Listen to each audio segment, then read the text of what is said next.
Hello, citizens, and welcome back to Histories and Mysteries. This is Histories and Mysteries Redux Interlude I, Looking for Leakers.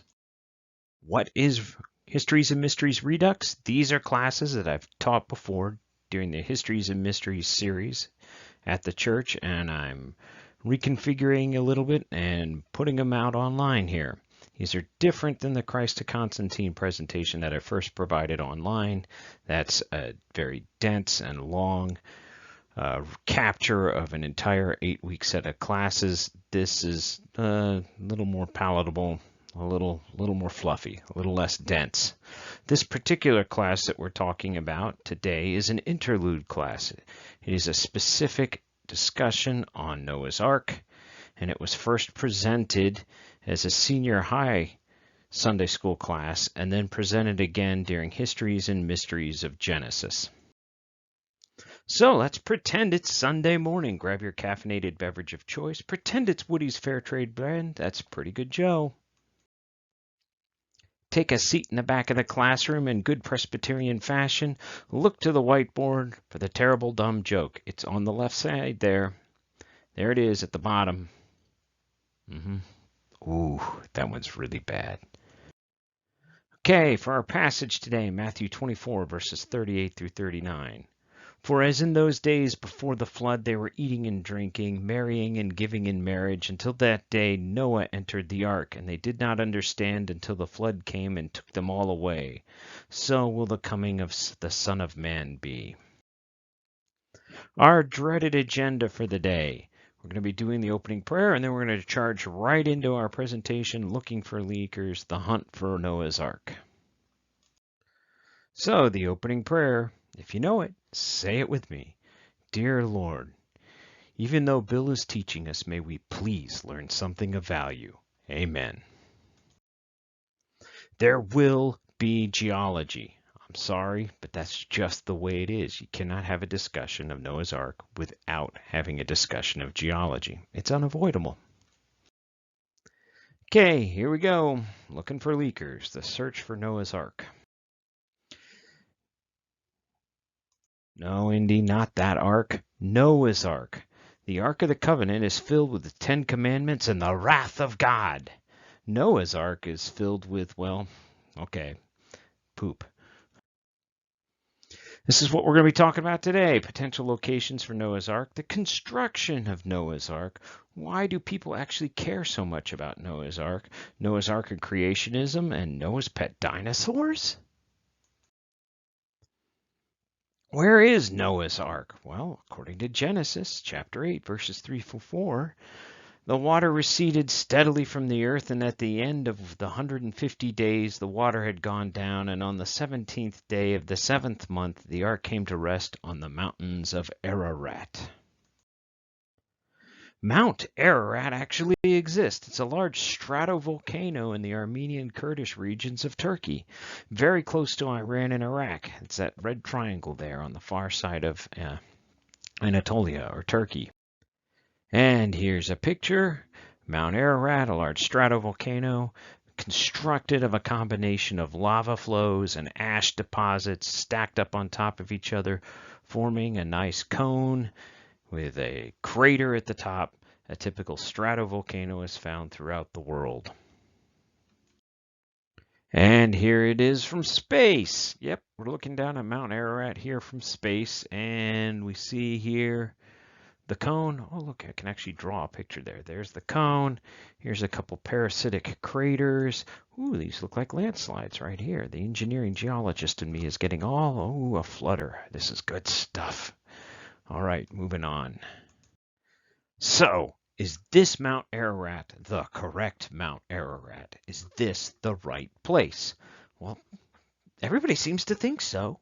The Byzantine Emperor Heraclius is said to have made a pilgrimage to this location in the 7th century. Marco Polo wrote about this mountain as the location of the Ark as he traveled past it in the early 14th century. In 1829, Dr. Friedrich Parrott, who had made an ascent, actually climbed the mountain, wrote in his journey to Ararat that all the Armenians are firmly persuaded that Noah's Ark remains to this very day at the top of Ararat, and that in order to preserve it, no human being is allowed to approach it. By the middle of the 19th century, archaeologists had identified a first millennium BC kingdom, and this whole region is being called Urartu.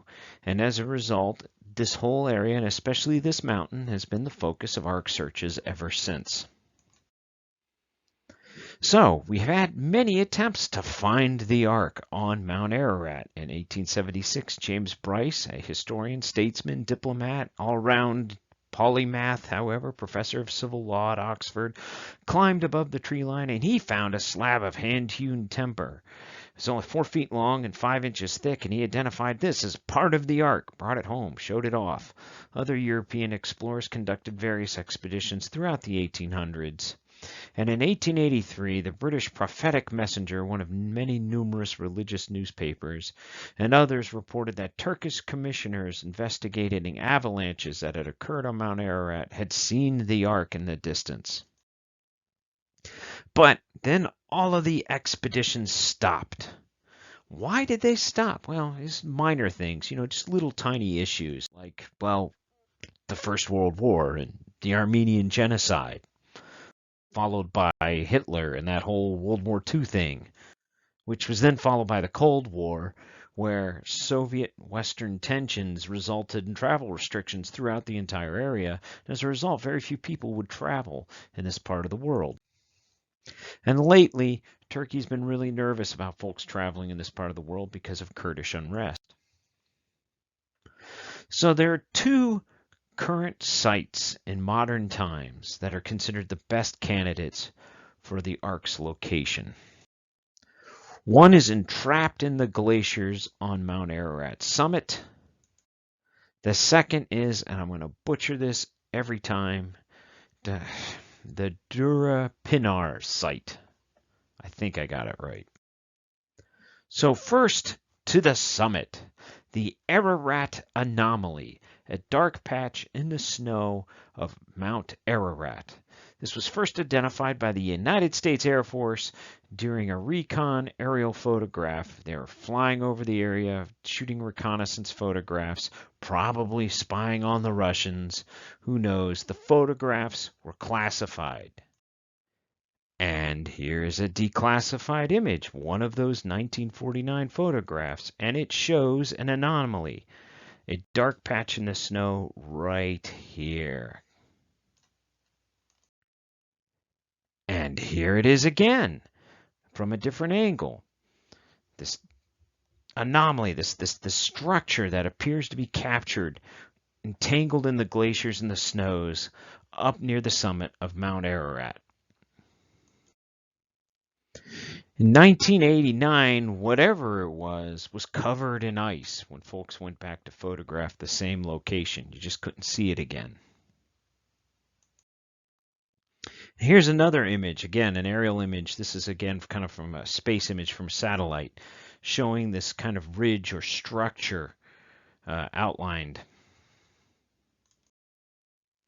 So the reason we don't know for sure, right, that this is the Ark is because it's a government conspiracy. The photographs were originally kept by the CIA. High-level U.S. government interest in the search for Noah's Ark led to a study by the CIA's National Photographic Interpretation Center of the Ararat anomaly back in the 1970s, and the Defense Intelligence Agency later conducted a second and more recent analysis. The Defense Intelligence Agency, while not ruling out that it's a man-made structure, believes that the anomaly shows linear facades in the glacial ice underlying more recently accumulated ice and snow. That's the official government story. And of course, Indy says that the Ark is in a warehouse in Nevada, but he's got the wrong Ark again. So, what's the best way? Just climb up the mountain and look. There have been a few expeditions to attempt that. The results have been pretty much negative, or in some cases, obvious hoaxes. Former astronaut James Irwin led 2 expeditions to Ararat during the 80s. He was even kidnapped once, and like others, he found no tangible evidence of the Ark. Quote, "I've done all I can possibly can," he said, "but the Ark continues to elude us." And the final word from the CIA photo analyst who looked at the Ark. We measured the things, but none of them fell within the dimensions given in the Bible, he said.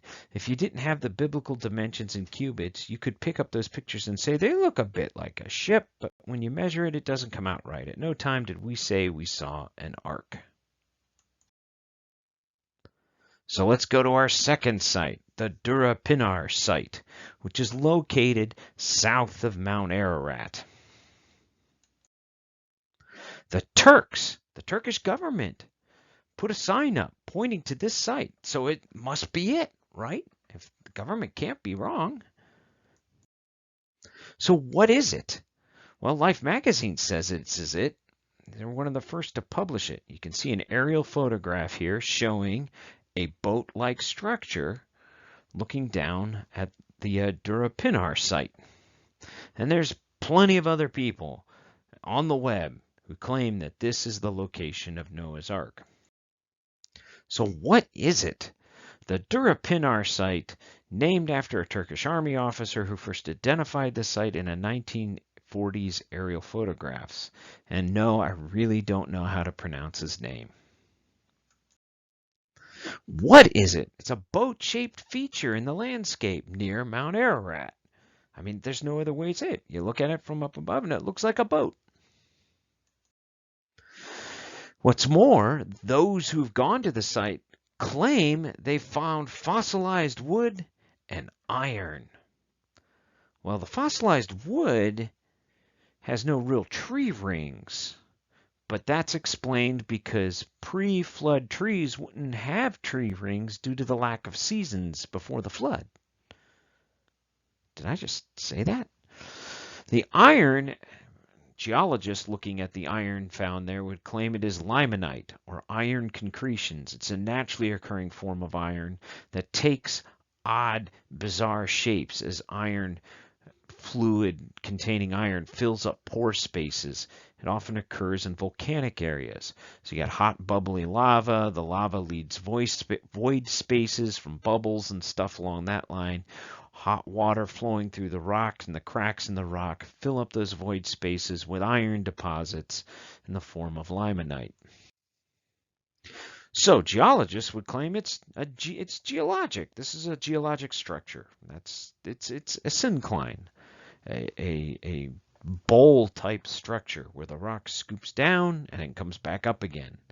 That it was originally a different type of rock surface that's then since been eroded away. This is the remnants of erosion, a syncline structure. But those looking for the Ark also found anchor stones all over the mountain range. Anchor stones around the mountain range. They were nowhere near the ocean. Why do we have anchor stones? These look like what we call drogue stones. And then creationists or those who are looking at this issue claim these are drogue stones found throughout the regions. We have seen these kind of stones, these anchor stones, used in Mediterranean ships. And so they claim is that these would have served as storm or drag anchors. These have been found in ancient Mediterranean ships and ship sites, burial sites, sinking sites, archaeological sites with ships. Early forms of anchor, where you take a stone, you carve a hole in it that you could then trail a hole or run a rope through and use as an anchor. The problem is that when you actually look at the rocks that these stones are made of, they're made of local andesite. And they don't originate from Mesopotamia, the supposed starting point of Noah's Ark. They're local rock. So there's just no scientific evidence supporting the presence of Noah's Ark at Mount Ararat.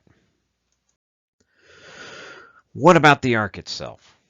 Well, what details we have are from the book of Genesis. But we can get some extra potential clues from the Tales of Gilgamesh.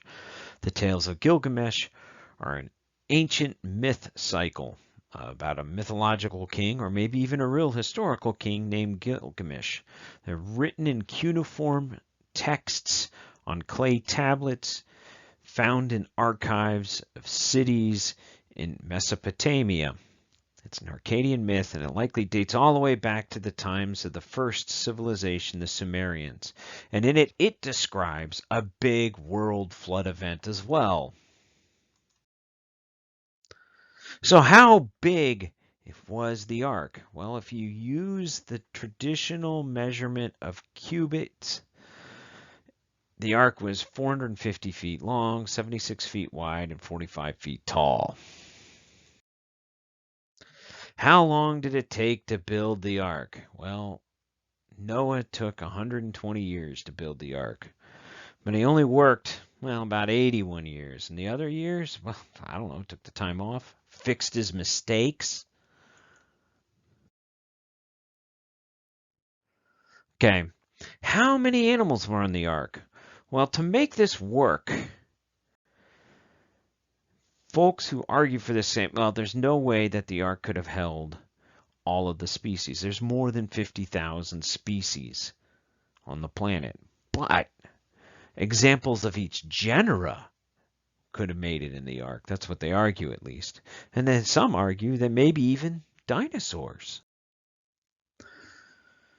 Modern shipbuilding science says, well, modern ship architects say that the ark, as typically pictured as a kind of slab, a giant rectangular shape, would break apart in rough seas, that it wood and structure like that would just not be able to hang together.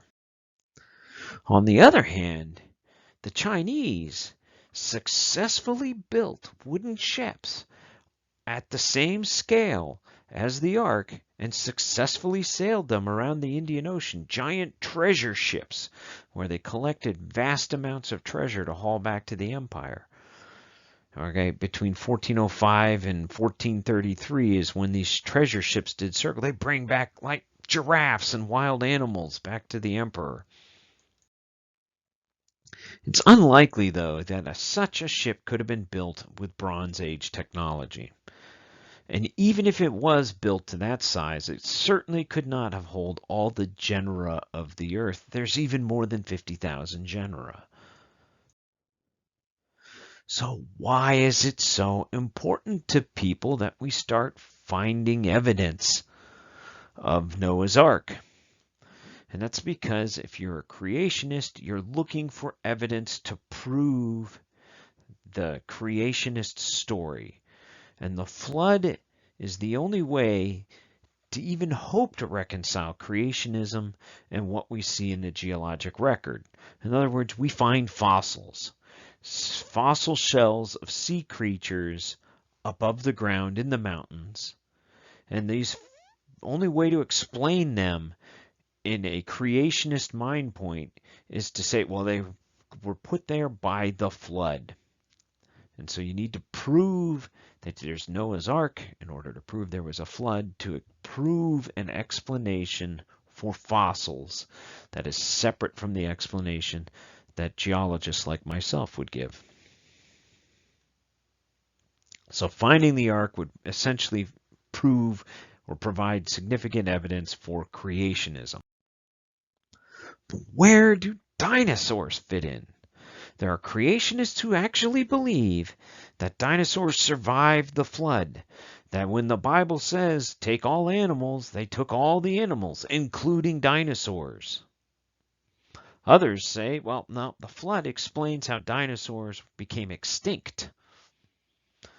Anyway, well, apparently, like the unicorn, dinosaurs just didn't make the boat. So where does this all eventually lead? Well, if you're going to go down this path, then you eventually get to the point where people lived with dinosaurs. And as it says here in this coloring book, even though we know dinosaurs survived the flood on Noah's Ark, we don't know if Jesus rode them, but he probably did. And that's where I'm going to stop our little interlude, our short little episode today. Thanks for coming. Appreciate you. See you next time. Bye.